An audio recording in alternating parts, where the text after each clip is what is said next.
After years of studying ways to keep productive, I've come across a lot of dubious approaches to overcoming procrastination and staying focused. These are 5 that actually work for me and changed my entire perspective on how to get more done with less effort. I should probably be the first to say it. My name's Simon, I run a productivity channel, and I'm still a procrastinator. Let's face it, it's part of human nature. Procrastinating, putting things off, bargaining with ourselves is something we've all done. But it's all good, my friends. By the end of this video, we'll not only know how and why we get stuck and avoid doing things, we'll have a simple set of actionable tools and strategies to make a real change. Right after I check my DMs.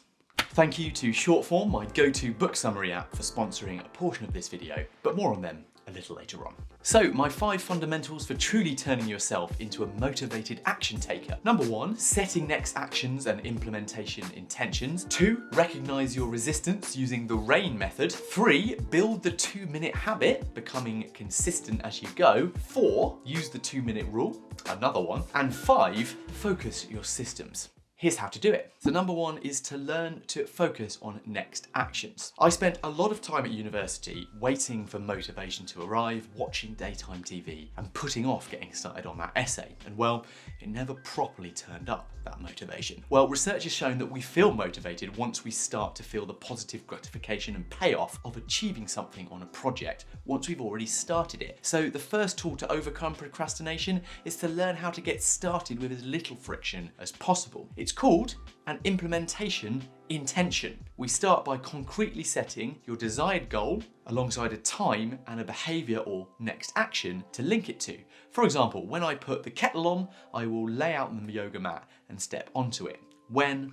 Then. This is called using event segmentation theory, matching essentially your actions to the corresponding moment of least friction. If you want to floss more, leave the floss in front of your toothbrush, or it could be as simple as building the habit of doing that breast exam as you get out the shower. Even better, you can apply this fundamental concept of habitually identifying your next first action for everything that you do. Trust me, it can transform your to-do lists and daily productivity. So rather than writing down just learn to drive, which is a huge concept, I suggest simply setting an easy first action, which might be book your first driving lesson.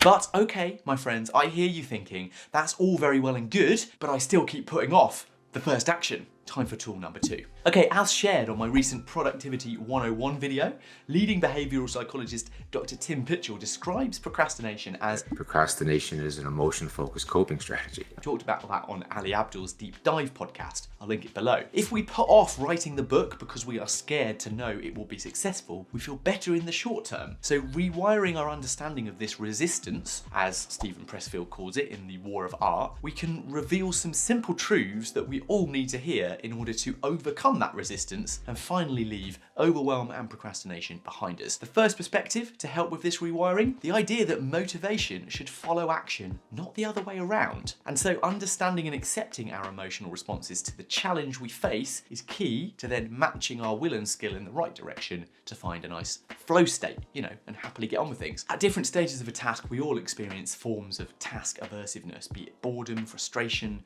anxiety, resentment, fearfulness. They all come up and offer really good reasons to avoid taking the right effective actions on it. Well, the best solution that I've found is actually to link mindfulness techniques with making tasks happen. So as Pytchyl describes it, affectation, regulation, training. We can own and understand our behaviours essentially via a method that Tara Brach uses, inspired by the acronym RAIN. First coined about 20 years ago by Michelle McDonald, it is an easy to remember tool for practicing practical mindfulness, or as she describes it, 4 steps to stop being so hard on ourselves.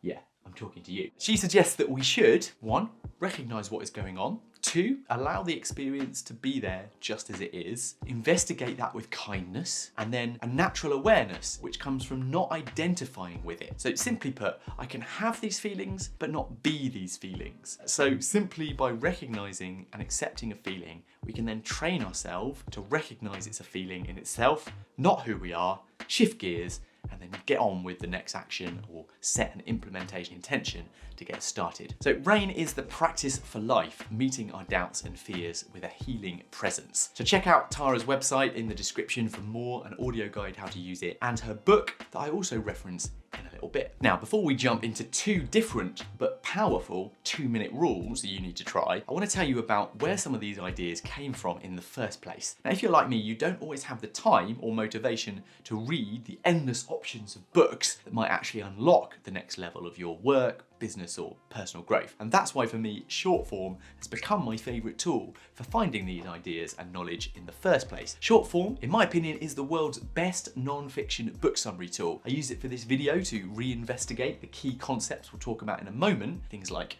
Atomic Habits. You can find summaries of the key ideas of books through condensed views, and while the app is not intended as a replacement for reading books, it's been a true game changer for me to quickly discover powerful ideas, new books and authors that are right for me. And of course, there are interactive reflections and exercises to engage deeper with the content. And since short form goes further by suggesting alternative viewpoints that might have been published since in short form notes, it's how I discovered Radical Acceptance by Tara Brach, meaning I found a much wider perspective on this full picture of procrastination. So if you are like me and want to deepen your understanding in subjects like self-improvement, productivity or entrepreneurship, give short form a try through my special link in the description below, which gives you a 5-day unlimited access and a 20% discount off an annual subscription when joining. So that is essentially 2.5 months free. So thank you short form for sponsoring this video.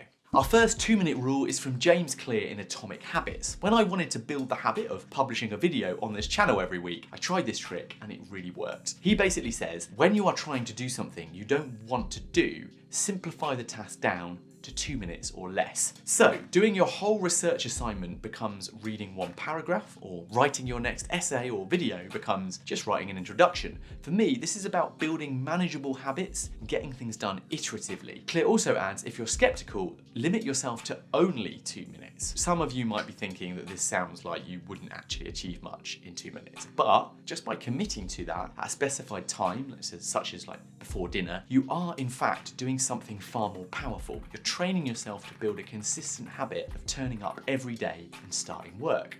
Cool, right? Anti-procrastination tool 4. My second 2-minute rule comes from David Allen's book Getting Things Done, and it saved me a ton of time on procrastinating. Allen's system is the basis for my Notion task management system, and it works on the basis of do it, delegate it, or defer it. He advocates that if a task will only take 2 minutes, get it done right now. Because let's face it, by the time you've written it down somewhere, come back to it later, you may as well have just done it. Some good examples of things like this are watering the plants, taking out the rubbish, yeah, that means the trash, or messaging a quick question to someone by text. This can basically bias your behavior toward action and away from procrastination. However, I don't include emails in this, as that can, to be honest, just grab my attention and I'm lost in emails for the morning, but that's a different problem, right? So what about everything else? The deferrals, the delegations? Well, that's where tool number 5 comes in. Developing your systems. I've said this a few times, but you don't rise to the level of your goals, you fall to the level of your systems. That's James Clear again in Atomic Habits. But the key aim of sharing this perspective is to encourage us to place more emphasis on the systems that we use